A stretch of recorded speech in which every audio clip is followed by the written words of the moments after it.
Jyoti Shah is the Director of Application Development at ADP with past experience as a lead software engineer at Verizon and a technical team lead at Oracle. With over 18 years of experience leading high-performing engineering teams, Jyoti drives innovation in enterprise platforms through modern architectures and AI-driven solutions. Jyoti is a passionate mentor and leader who's had the unique experience of guiding teams through some major paradigm changes in technology. She frequently mentors emerging talent and judges college hackathons to continue her track record of being on the bleeding edge of tech. Hello, my name is Zidanni. And I'm Emilio. And your world. We hope you enjoy our conversation. Hi, everyone. My name is Jyoti, and I am a Director of Applications Development in ADP. I have 20 years of experience in this IT industry, have been a full stack developer throughout my journey into IT, and recently, since last 5 years, I've moved into leadership. I work in Gen AI project, one of the greatest projects that has been going on in ADP. Apart from that, I am so into women in technology. So here is a short description of how and what I am. This is really cool, and we really appreciate you coming on and speaking with us today. Sorry we don't have a drink for you like we usually do, but usually for guests we give them a free drink. Right? That's fine. I have my water. There we go. All right. So, sounds great. Yeah. Can you tell us a bit more about your journey in technology and what sparked your initial interest in software development? So, my journey into technology started when I was in 7th grade. So my father, he owned a business, and at that time, the billing system in the business was manual. Like he used to do all the billing. And that's when the boom of going everything computerized into internet started, and that made my father a little bit worried upon how he's going to do it. And that's when he said, "Okay, I'll have a software. Why don't you start working on it?" So that's when I started my journey. That was my first software that was installed in the computers, and I started to navigate how the software works. Started putting all the data inside it. Even I provided some feedback to the company who made the software. So that actually triggered my interest into technology. And from that time onwards, I've been always curious, how things work, especially, how every day the system works. So that curiosity led me to computer science. So after my 10th grade, like India doesn't have 11th and 12th as in school, it has only till 10th grade, and then you go to colleges. After 10th grade, I directly jumped into technology. I did my diploma engineering, and then I did my bachelor's. So I did 6 years of computer science, and I quickly found joy in problem solving and building solutions that could scale. So for software development felt like perfect intersection of creativity and logic, and that's what really drew me into this. Wow. That's awesome. You've always had, like you said, that sort of like driving influence in your life, and it's good that I guess your father made that first step to you. It's like a good challenge because, helping out the family business while also getting to explore technology a little bit. And yeah, as you mentioned, you've been in the industry for some time now, notably, at very large technology companies. And so I'm curious, like how like once you got to those positions, how you managed to take such a commanding role and be a leader in so many different situations. So the journey starts. It's a very slow journey. It's not like something you achieve like you want. I did not at any time felt like, I want to move into leadership. Let me do that. I believe in whatever I want to do it, let's start doing that. So my journey started with understanding the technology, try to work on it. I have built many projects that from scratch, trying to know what exactly how it works. My knowledge started growing, and ultimately I started unintentionally leading the team, thinking about all the possibilities and all of the blockers that might come interacting with the cross-functional team. And that is where I saw myself, I am already doing a leadership role. So why not let me try to see if there is something I can work on, and that's where the opportunity. So I feel myself that at any phase, if something you want to achieve, you have to be prepared for that, and not just say, oh, I want to do, I want to jump into this. So my preparedness on that role actually landed me a position of a director. So that is how I would say, and how I would guide to all of the other kids or my colleagues who want to step into a different role which they visualize themselves, is to start practicing that role till someone notices that we already have a person who does that, so why not just take. So this is my take on that. Yeah, I found that really interesting. So leadership to you wasn't never really a challenge. It was more like a need, like a role that had to be filled, and you saw yourself in that. Yes, yes, it is little bit of different and challenging, I would say. So initially when you work as a developer, you actually work on yourself, you work on your problem solving capacity. But then when you turn into a leader, you have to start working on solving the blockers for the team, mentoring them on the process of the development. So that is little bit different, but yeah, that is how I see leadership from my point of view. All right, So it's awesome. more about, yeah, so leadership is more about communication and influence, and not just technical acumen. All right, and other than ADP, you worked at other companies like Oracle, Verizon, and now you're at ADP. So were there any differences or challenges or surprises that you come across all of your work experiences and your transition from one company to another? Yeah, so Oracle was my first company where I initially spent my 5 years. So it it is often said your first company is how they shape your career into. So at Oracle, I learned value of strong engineering fundamentals and Hmm. scalable architecture. So I used to work in a banking product, so that allowed me to touch every corner of the product development, be it front end, back end, database, implementation. I got the opportunity to go to various countries of Africa continent to deploy the product. So this was a different experience, and of course, it led me to the experience of how to interact with global teams over there. Um, then came Verizon. So Verizon taught me to navigate large, fast-moving organization while still focused on the user experience. So Verizon had given me expertise on how to quickly update yourself on what the latest technologies are going on, keep on updating the product, so that it doesn't fall behind. So that is where I learned in Verizon over there. And now in ADP, so I have owned my ability to work with empathy. That is what the whole ADP is all about, while aligning the technology to real business needs. So each role added layers to both my technical and leadership skills. Yeah, I mean, it seems like you just mentioned three totally different like roles almost, in the three companies, even though obviously like I guess the goal is the same, to work the best you can, but it seems like how you had to do that changed a lot from role to role. So to me, that seems like something that's extremely difficult. So I'm just wondering, like, were there any challenges or any like huge roadblocks you ran into, like while transitioning from Oracle to Verizon and so on and so forth? So challenges are something how you take it up. I have been into a role, or maybe I am into technology where I look into every software as something that I can learn for. So I don't stick to any of the technologies. While I was in Oracle, it was all JavaScript, Java, Spring Boot was not even there. When I moved to Verizon, that's where Angular, React, Spring, everything came. So I never said no. So for me, those were the challenges of technology shift. But what I understand is if your base is very strong, it is very easy for you to navigate through these technologies. So I quickly navigate. Okay, there were challenges on learning new technologies. Of course, there is a learning, what do we say, a gap over there or a curve over there, which you have to do it.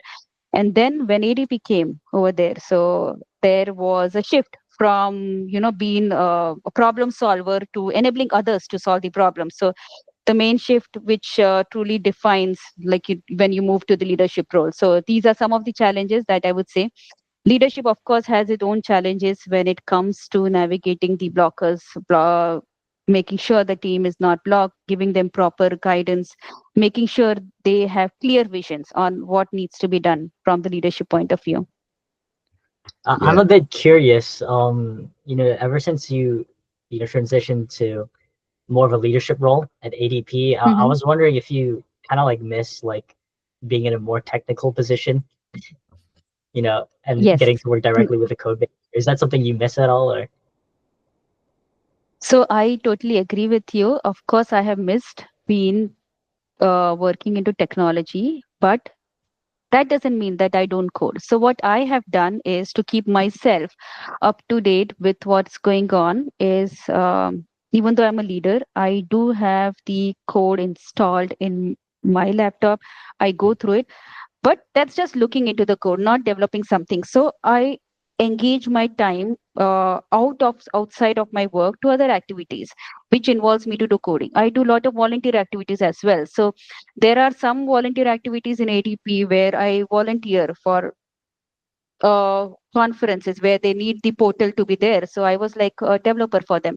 So I make sure that I am into the technology, not losing touch of it, even though my role is in leadership. So there are ways where you can keep yourself up to date. So I have been going to the hackathons. I Oh look yeah. into what on. So that is something, I feel like of course when you move you will lose the technology, but there are ways you can still keep it with you.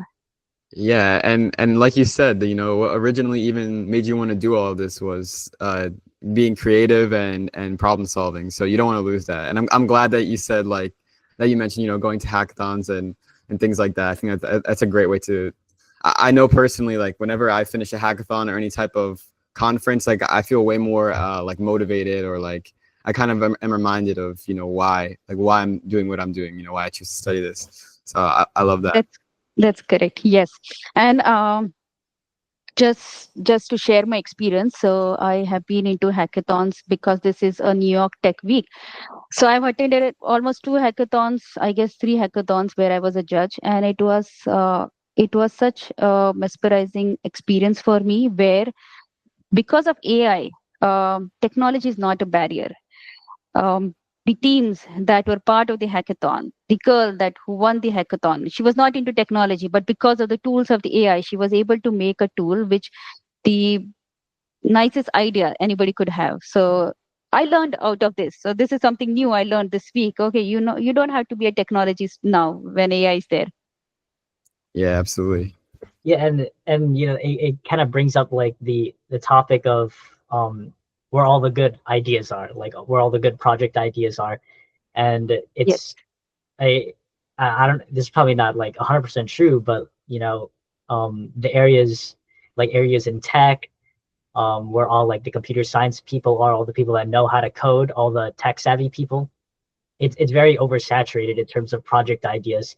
So you find the interesting ones that actually benefit people in areas that haven't really been explored by tech entrepreneurs as of yet.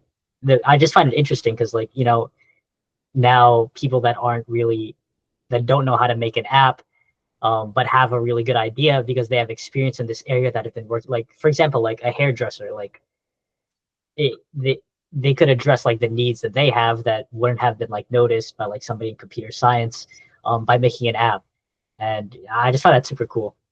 I just Well, wanted to that's put that. that's that's absolutely right. While asking questions to all of these competitors, I came to know they don't even know the technology, and I was like, "Whoa, which tech stack are you using?"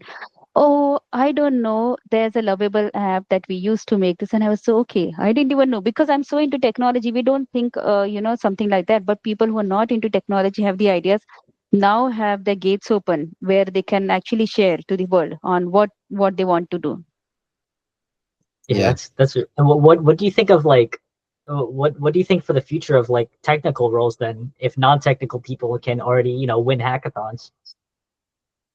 So for me, it's it's it's not just about the hackathons, but when it comes to AI. there has always been a fear, especially in the technology field. Okay, will our jobs be safe?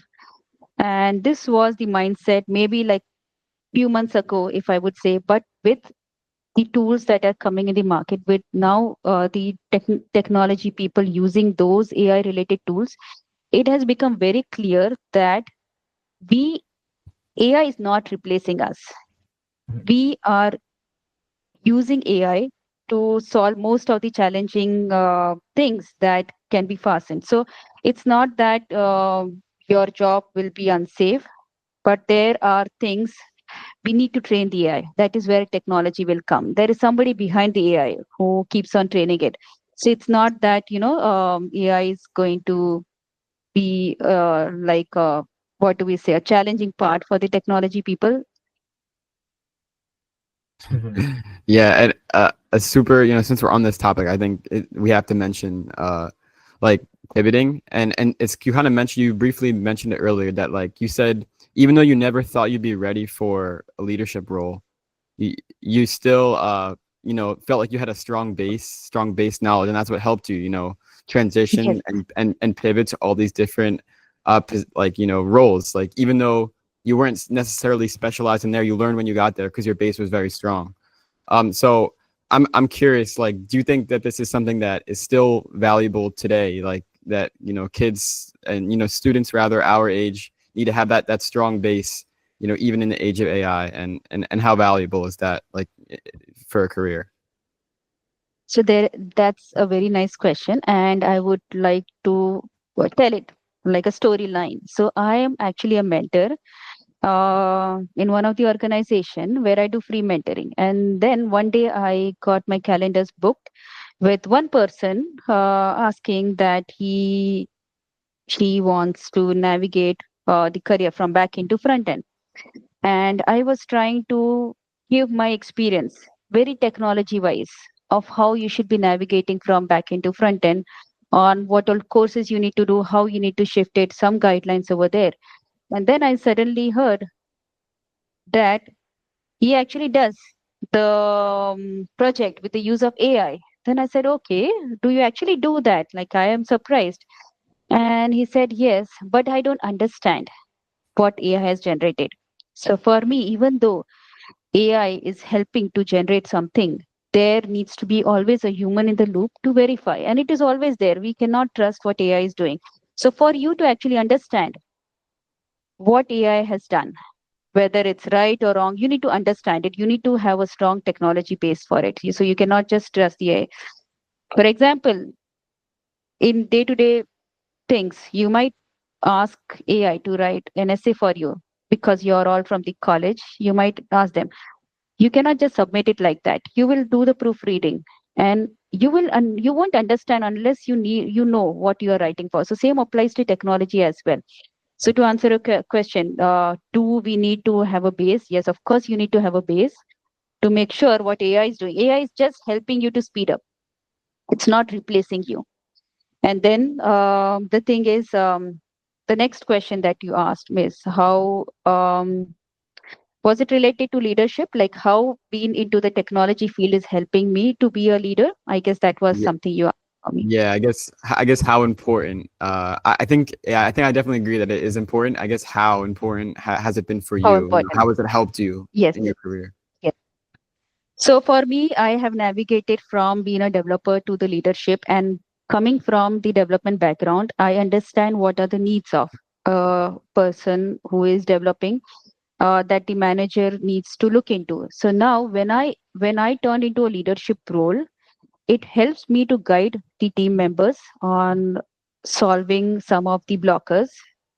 As I know the technology, I am able to guide them through the architecture. I am able to guide them on how they should be navigating through the challenges.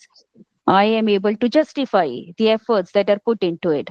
I am able to take their side when somebody says, why so much of time? Because I understand the technology, I know what is happening behind the scenes. So it's like a win-win from both the sides, where my team understands, oh, my manager is a technology person. So she will understand what we are talking about when it comes to something is blocking them. And when I hear from them, I actually know whether it's valid or not. So I feel like, being into this path actually helps you to make more wise decision, because nowadays I don't feel like leadership is only people management. It is about the whole project management. And even if it's a people management, you need to understand what your people is doing. If they are from the technology background, whether it's a QA, whether it's a DBA, whether they are data science, if you understand, if you know the technology, if you know actually what the people are doing, they will feel safe under your umbrella. So that's what I feel is helping me out. Yeah, I totally could see how that's true, because I know that there's a lot of times where there's always like conflict or back and forth between product manager and like developers, or even upper level management and developers, because they don't understand like the time constraints of Mhm. I guess what it takes, and sometimes that could create like unrealistic expectations and things like that. So yeah, and like you said, they feel safer with you. So that's really interesting to hear your perspective on that. And you've definitely given us a sneak peek at what you do day to day, from reviewing code bases to managing developers. So can you open up that curtain a bit more and please tell us what you do on a day-to-day basis at ADP? Yeah. So to start with, maybe let me take a week because it's like a part of a sprint. Okay. So my week is a mix of strategy, people, and problem solving. That is what I would say. So I might start my day aligning with what the product and the design on long-term vision looks like. So I collaborate with the leaders, I collaborate with the product owners, try to understand what is coming away, what are the priorities, how soon we need to deliver it. So that is how I try to start my day with, and then pivot to supporting my team through the roadblocks, and I make sure that they are aligned to what the needs are coming. They have very clear vision on what they need to do in their day to day for that week. And I make sure that if there are any roadblocks, I understand. I do talk to the collaborative team to reduce those, or maybe remove those roadblocks. And end of the day, sometimes I review the architecture for some of the features. So it's very dynamic. No 2 days are same for me, and that's what I love about it. So some days I am just talking about the priorities, what needs to be done. Some days I am with the developers on designing. Some days, of course, I am alone, lonely in myself, trying to bring up the ideas, because I feel like that the leader shouldn't be just doing what is being told. I should be mentoring the team on coming up with new ideas. So some days, I try to think, is there something new, our team can do? What I can do something to help the team. So this is how I look. So it's very dynamic, and it starts with different flavors, and I absolutely love it. Yes. That does seem like a lot. Like Zidanni said, like it seems like you're kind of everywhere, but it's good to have it seems like you have a really good pulse on your team.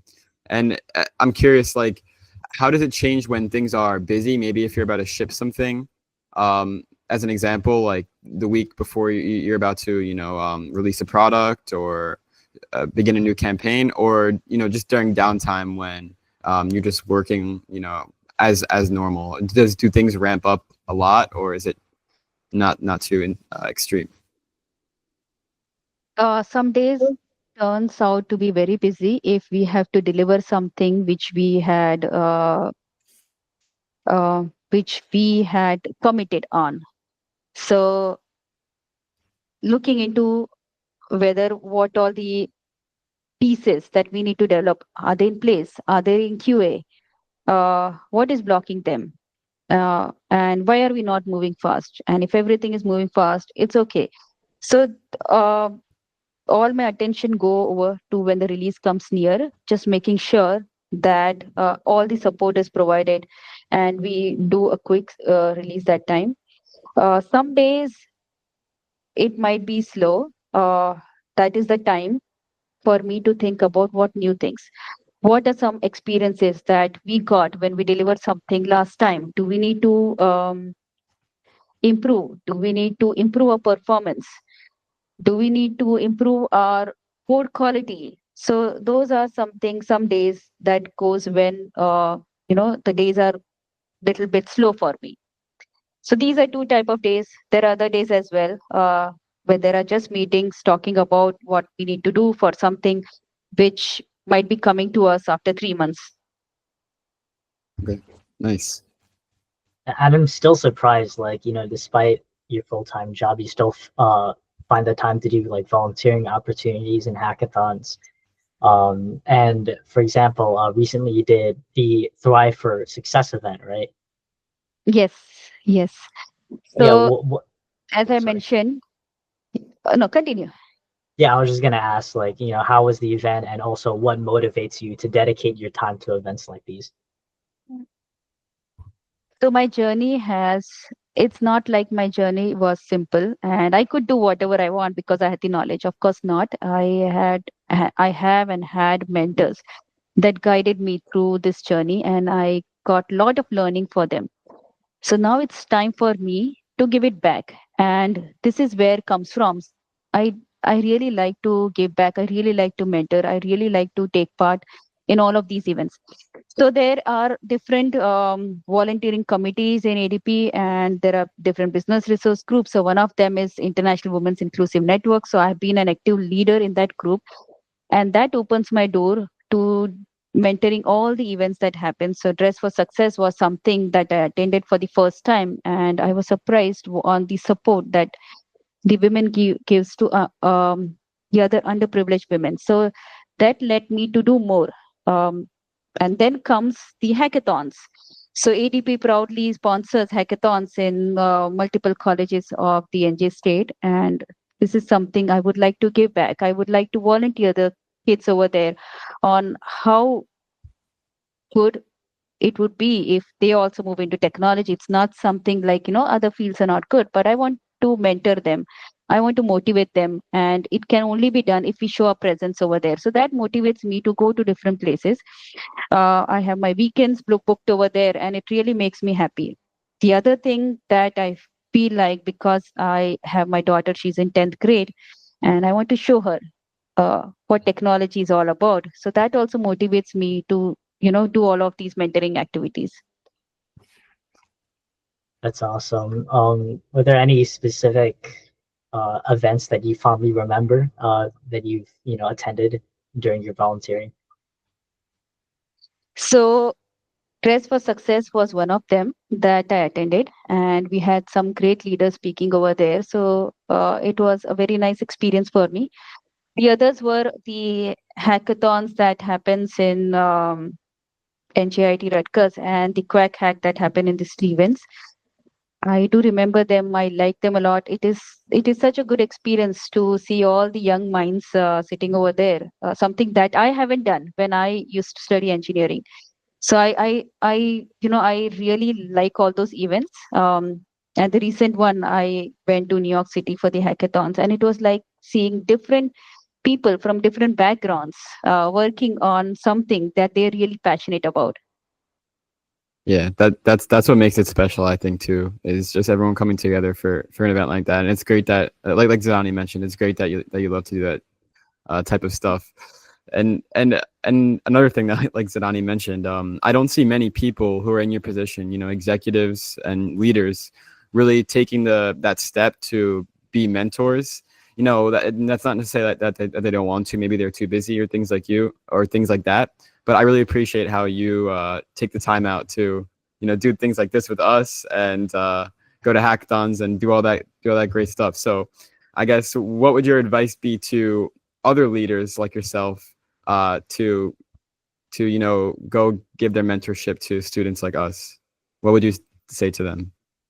Yeah. So my advice to all the leaders would be that they had a wonderful journey of going or reaching where they are, and there are people who are looking into them. So it it would be a good deed from their side if they can mentor them or guide them through the paths, the roadblocks, because not everybody is privileged to get mentors whom they might have gotten. So if they open their what do we say? If they open their arms to mentoring, it would be really good and somebody would benefit out of it. So this is my advice I would like to give to the leaders.